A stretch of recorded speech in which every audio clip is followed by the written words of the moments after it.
मेरे अंदर वो ज़ियाउल हक ने पाता है इकबाल और आलम इस्लाम, लैंग्वेज का कल्चर है, बॉन्ड और बिल्कुल। कल्चर का बॉन्ड बड़ा है। मेरे लिए 10-15 साल हो गए हैं।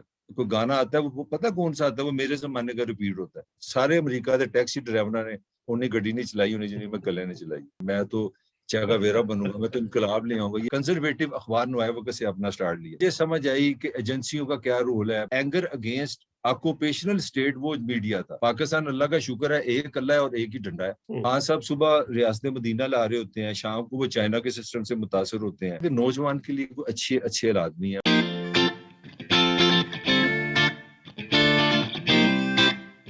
जब आप दुनिया घूमते हैं, मुझे भी पहली दफा जब मैं पाकिस्तान से बाहर निकला था तो ये समझ आई थी कि आपके जो बुत आपने अपने दिमागों में बनाए हुए होते हैं वो टूटना शुरू हो जाते हैं एक एक करके, और आपको पता चलना शुरू हो जाता है कि आप घड़े की मछली अगर हैं तो उस घड़े के बाहर भी बहुत सारी दुनिया है जिसको आप एक्सप्लोर कर सकते हैं। तो आप, जी जी, आप कुछ कह रहे थे। मैं छोटा सा वाकया बताऊं ना। मैं आई वाज टिपिकली लोरिया, वो छोटी सी दुनिया से मेरी। तो मेरा रूममेट ईरानी था, ब्रदर अब्बास। तो मैं बड़ा एक्साइटेड हुआ कि घर पता लगा रमजान आ गया। तो मैंने कहा, ब्रदर अब्बास, आप ईद पे तुम क्या करोगे?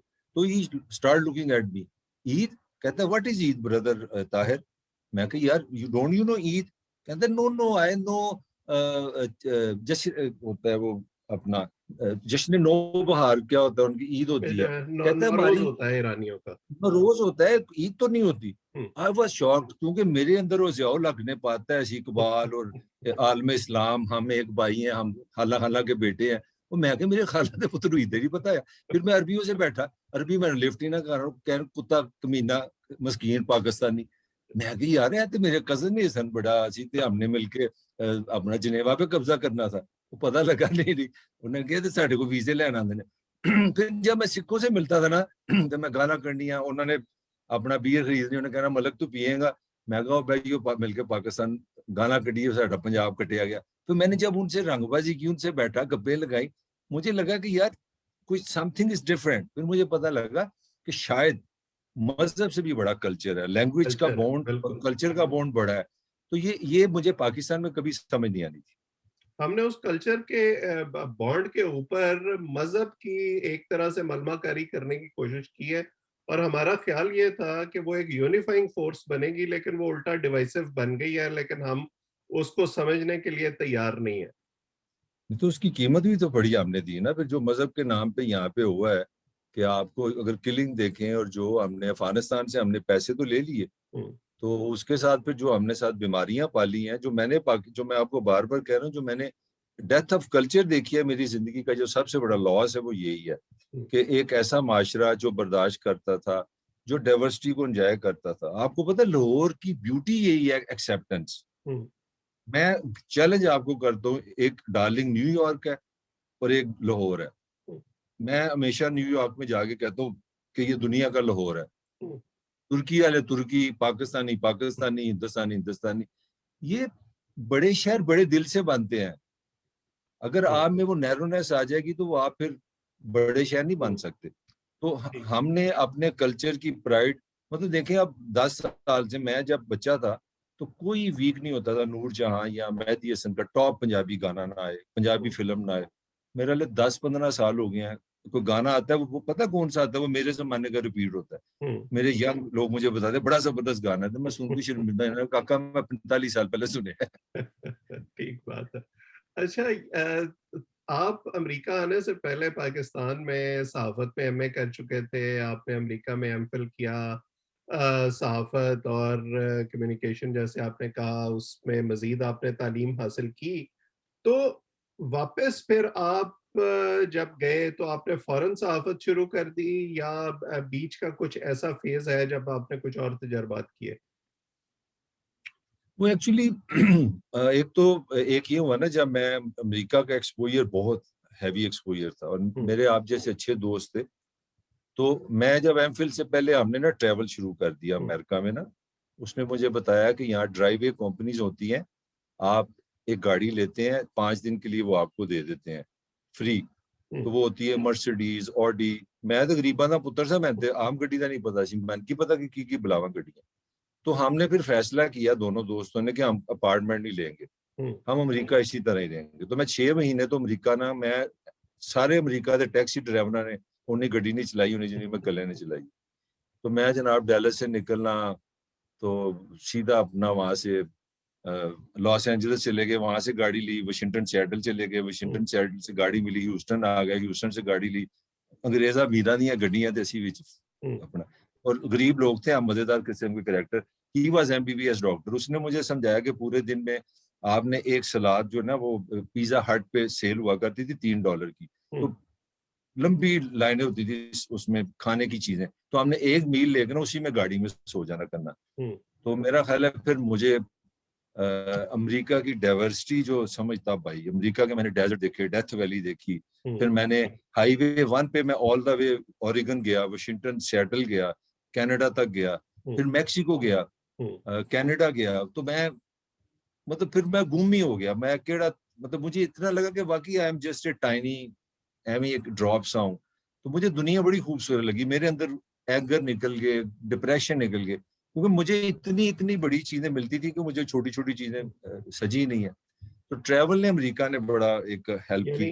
आपके अंदर का जो ट्रैवलर था वो अमेरिका में जिंदा हुआ, जिंदा हुआ। अमेरिका ने उसको सपोर्ट किया, क्योंकि जब मैं 80s में था ना तो उस वक्त 80-70 सेंट का था गैलन था। तो हमारे पास हमने 300, एक तो गाड़ियां हमारे पास फ्री थी, हमें तो किसी की गाड़ी चलानी होती थी। तो उससे उस जमाने में इंटरनेट नहीं था। वो चीजें बड़ी मजेदार हैं। मेरी वो लास्ट जनरेशन है जिन्होंने इमेजिनेट किया।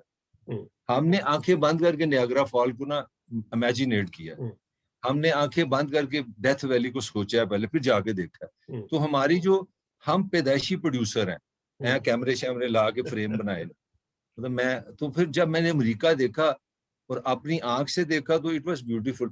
फिर मेरे अंदर आया कि मैं अगर नहीं यार, मैं तो बहुत कामयाब आदमी, मेरे पास बड़ी नॉलेज हो गया, बड़ा एक्सपोजर हो गया, अब मैं पाकिस्तान जाके ना फैज अहमद फैज बनूंगा, मैं तो चेगावेरा बनूंगा, मैं तो इनकलाब ले आऊंगा। ये कुड़ियां ਜਿਹੜੀ ਮਾਰ ਪੈਂਦੀ ਨਾ ਖਾਵੰਦ ਮਾਰਦੇ ਨੇ ਹਰਾਮਜ਼ਾਦੇ, मैं इन्होंने नहीं छड़ांगा, ये मैं घरों में काम कर। मैं भी गलत फहमी आगे ना, मैं कहा नहीं नहीं, अब हम दानिशवर बनेंगे, हम जाके ना माशरे को बताएंगे रैशनल थिंकिंग क्या होती है, कॉज एंड इफेक्ट क्या होता है, डेटे से बात करते हैं, जो बात करते हैं उसकी सपोर्ट के लिए इंफॉर्मेशन देते हैं, फिर कंक्लूजन देते हैं, फिर सजेशन देते हैं, ओपनिंग स्टेटमेंट होती है, उसमें आप एथिकल रहते हैं। मैं बड़ा तैयार हो गया, एक काउंटर आर्गुमेंट होता है, और फिर ठीक है। उम्मीद रहते हैं कि आप जो कुछ कह रहे हैं सब लोग उसी तरह से करेंगे। अच्छा, जब मैं आ गया ना तो मेरे मेरे जेहन में सबसे पहले जो था ना, क्योंकि मैं साइकोलॉजिकली मैं लो मिडिल क्लास या दूरने शहर से था, हालांकि मैं अंग्रेज बन गया, अमेरिका रह चुका था। I was permanent resident of America, मैं पूरा अमेरिकन था, मतलब मैं ये नहीं कह रहा मैं, और अमेरिका से पढ़ा भी था,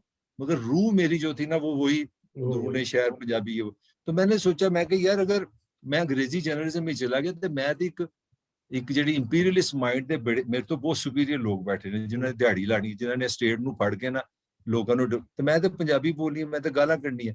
तो मैंने डेलिबरेटली राइटिस्ट कंजर्वेटिव अखबार नवाए वक्त से अपना स्टार्ट लिया। ये बड़ी एक मजेदार चीज थी। मगर फिर वो नवाए वक्त से मुझे जो स्टेट ऑफ पाकिस्तान की समझ आई ना, और ये साल था 92। 92। फिर मुझे नवाज शरीफ वजीर आजम था, फिर मुझे समझ आई कि एजेंसियों का क्या रोल है, पॉलिटिशियन किस तरह बनते हैं, मीडिया का क्या रोल है। फिर मुझे सारा वो जो प्रोसिक्यूशन की कल्चर था ना, सारा समझ आ गया, क्योंकि मैं खुद बन गया ना। मैं बड़ा एक लंबी कहानी हो जाएगी। फिर मैं समझ तो बड़ा मुझे, मैं बजाय कुछ करने के एक शौक में चला गया। मैं को ये तो बहुत बड़ी कौम आ ली है, ये तो ये नहीं टूटने वाली। तो अपनी नाकामी पे हम खुश हैं। 92 के बाद 2021 तक हमें यही समझ आई है कि ये कौम आ लिया नहीं टूटना, इसके अंदर बड़े बड़े पक्के पक्के सीमेंट लगे हुए। अच्छा, आप ने जो आपका तजर्बा रहा, मतलब वो ओल्ड स्कूल जर्नलिज्म से शुरू करके और प्रिंट से शुरू करके और फिर टेलीविजन की स्क्रीन तक, और अब जिस किस्म की जर्नलिज्म हो रही है, अब सोशल मीडिया भी उसमें शामिल हो गया है, इस ट्रांजिशन को आप कैसे देखते हैं? आपको लगता है कि सहाफत एज ए प्रोफेशन ज्यादा मोतबर हुई है, उसकी बुनियादें ज्यादा मजबूत हुई हैं या इरोड हुई है? ਹੁਣ पता लगता ना कि अमेरिकन पढ़े लिखे बंदे ना मैं गल कर रहा हूं, सवाल दसदा कि आ गई अमेरिकन थिंकिंग आ गई, पाकिस्तानी नहीं सवाल कर सकता। असल में as a student of media में बात कर रहा हूँ, पाकिस्तानी जो जर्नलिस्ट था ना, उसकी पैदाइश हुई थी अंग्रेज के हाथों में। ब्रिटिश ब्रॉड दी मीडिया इन सब कॉन्टिनेंट, ठीक है। तो ना तो आपके पास सियासी जमातें थी, ना आपके पास ऐसा कोई इंस्टीट्यूशन था। तो उस जमाने का जो सारा रिबेलियस था, एंगर अगेंस्ट ऑक्यूपेशनल स्टेट, वो मीडिया था। इसीलिए जो भी इंटेलेक्चुअल पैदा होता था, अग्रेसिव, फ्रीडम लवर, रिबेलियस, वो मीडिया में आ जाता था, क्योंकि there was no other way. आप कर क्या सकते थे? ना जमात थी, ना मुसलमानों के पास इल्म था, ना इंस्टीट्यूशनल की स्ट्रेंथ थी। तो हिस्टोरिकली पाकिस्तान का जो जर्नलिज्म है वो एंटी स्टेट है, क्योंकि ये अमेरिका नहीं है कि एक कैपिटलिस्ट सोसाइटी है, उसमें फोर्थ पिलर का काम है इन्फॉर्म करे, पार्लियामान रूल्स बनाए और एग्जेक्टिव सर्विस अदा करे, और फोर्थ पिलर इंफॉर्मेशन दे। यहाँ तो पिलर एक ही है। पाकिस्तान अल्लाह का शुक्र है, एक अल्लाह है और एक ही डंडा है, फर्स्ट क्लास काम है, इसमें तो पिलर शिलर की जरूरत ही नहीं। ये अब आगे समझ आई। तो जब मैं आया ना, तो मैं उसी ट्रेडिशन के साथ आया जो एंटी स्टेट थी क्या। और क्योंकि जब पाकिस्तान बना तो अल्लाह का शुक्र है 4 दिन के बाद ही जनरल यूब साहब आ गए। उन्होंने धक्के दे के कढ़िया के जनरल याहिया साहब आ गए, बड़ी मुश्किल उन्होंने तो जान छुड़ाई। भट्टो भी 3-4 सिगरेट पीना आया 4 साल के बाद जियाउल हक आ गया। तो स्टेट का जो रोल था ना, वो वही रह गया ब्रिटिश वाला, कि वो ऑर्डर करेगी। तो हम जेली लोग थे, हम भी कोई इतने बड़े लोग नहीं थे, मगर हमें कहीं ना कहीं ये याद था कि यार I represent the common man, I am media, I am voice of the oppressed, I am voice of the little man who is helpless. तो मैंने जब आपका इंट्रोडक्शन शुरू में कराया था तो एक चीज मैं स्किप कर गया था, आप सहाफत के उस्ताद भी हैं, आप पढ़ाते भी हैं। तो अब जिन बच्चों को आप पढ़ाते हैं, जो आपके पास क्लासरूम्स में आते हैं, क्या उनके आइडियल्स वही हैं? जैसे मैं हमेशा ये कहता हूँ कि हम और आप अगर सहाफ़ी ना भी होते तो कुछ जानने की ख्वाहिश, कुछ पढ़ने की ख्वाहिश, कुछ जनरल नॉलेज, कुछ जो है दुनिया देखने की ख्वाहिश, वो फिर भी रहती। तो अब जो नई लौट आ रही है, आपको लगता है कि उनके भी जो ख्यालात हैं, जो आइडियल्स हैं, वो उसी तरह के हैं, वो भी उसी तरह से दुनिया को बदलने की ख्वाहिश रखते हैं जो आप अपने वक्त में रखते थे? देखिए 100% तो दुनिया कभी भी एक तरह नहीं ना होगी। अब भी अवैस सलीम अब भी पैदा होगा, मोहम्मद अली जौहर भी पैदा होगा, जफर अली भी आएगा, सारे आएंगे, ऐसी बात नहीं है, मगर प्रपोर्शन की बात है। आज का जो बच्चा है ना, उसको एक तो सोशल मीडिया ने और पाकिस्तान की स्टेट का जो इडियोलॉजिकली क्राइसिस है ना, वो अजीब बड़ा मजेदार से क्राइसिस है। खान साहब सुबह रियासत मदीना ला रहे होते हैं, शाम को वो चाइना के सिस्टम से मुतासर होते हैं, फिर उनको वेस्ट का भी बड़ा पता है। और अपना मतलब मेरा ख्याल है कि जो पाकिस्तान का सबसे बड़ा लॉस हुआ है ना इस कल्चर का, वो लॉस हुआ है कि एक कल्चरल प्राइड जो मैंने आपको पहले बताई है। जब आप किसी माशरे में 62% को उसकी जुबान पे घटिया बना देंगे, तो वो क्या क्या थिंकिंग करेगा? उसकी क्रिएटिविटी कहाँ से आएगी? ओरिजिनलिटी उसमें कहाँ से आएगी? तो अब सारा बच्चों का ये बन गया कि यार इसके हाथ में जो मोबाइल है वो कौन सा है, वो आईफोन है कि नहीं है, फूड पांडा की ऐप किसके पास है, सस्ते खाने को बिल्कुल अमेरिका बना दिया है, मगर पर कैपिटा जो है वो $45,000 नहीं है। जुतियां पाकिस्तानी ते फेस जड़ा अमरीकी कर लिया। तो जब आप इस तरह का नहीं, अजीब गरीब, जुतियां पाकिस्तानी तो सिर भी पाकिस्तानी। हाँ सिर भी पास है नहीं, पता एक अजीब किस्म का वाहियात किस्म का कंट्रोल्ड डिक्टेटोरियल कैपिटलिज्म है कि पैसे की बात सोचो, पैसा कमाओ, पैसा कमाओ, रूल्स है नहीं है, इक्वल अपॉर्चुनिटी है नहीं है, एजुकेशन है नहीं है। तो 3 करोड़ बच्चा तो सड़कों से रुलदा पे, 3 करोड़ में से 1.5 करोड़ ने जेलों में जाना है, क्रिमिनल बनना है। तो जिम्मेदार तो रियासत हुई। तो करना कराना कुछ नहीं है, मिडिल क्लास को मोबाइल दे दिया है, इंटरनेट की एक्सेस दे दिया है, इमेजिनेशन उनकी दे दी है फर्स्ट वर्ड वाली, अंग्रेजी बोलो।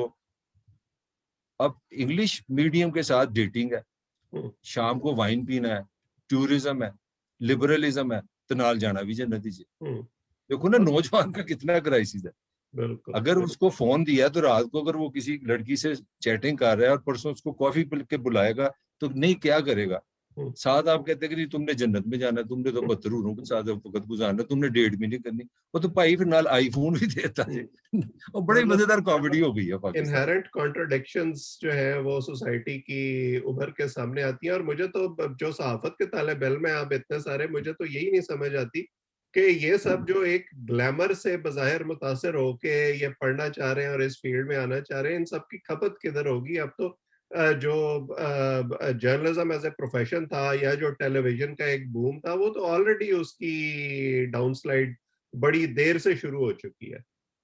नहीं, वो बेचारे तो हिट हो गए। जो अब आपके बाद की जनरेशन है ना, उनके साथ बड़ा ज्यादती हुई है, और उन सब का के जो ड्रीम थे ना बेचारों के, वो बहुत ही बुरे हुए हैं। मैं मतलब बता नहीं सकता।